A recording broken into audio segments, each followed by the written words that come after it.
মা শুনুন না। হ্যাঁ বলছি, আপনার ছেলে বাজার থেকে একটা এঁচড় নিয়ে এসেছে, কিন্তু কিভাবে কাটতে হয় আমি জানি না। আপনি একটু চলুন না, কিভাবে কাটতে হয় আমাকে একটু শিখিয়ে দেবেন। হ্যাঁ ভগবান, তুমি এত বড় ধেরে একটা মেয়ে, সামান্য এঁচড় তুমি কাটতে পারো না? তা কি জন্য তোমার বাবা মা সাত তাড়াতাড়ি তোমার বিয়ে দিয়ে দিয়েছে? হ্যাঁ, একটা কাজ শিখতে পারোনি?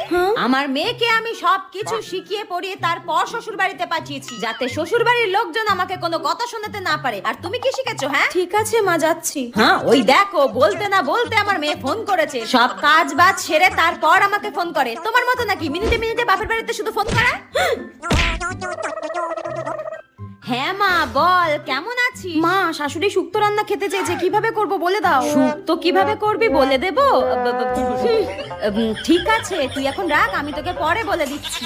ওই কেমন আছিস জিজ্ঞাসা করছিল। শুনুন মা, আমি সবই শুনতে পেয়েছি, আপনাকে আর ঢং করতে হবে না। বৌমাকে টাইট করতে গিয়ে নিজেই টাইট হয়ে গেলাম।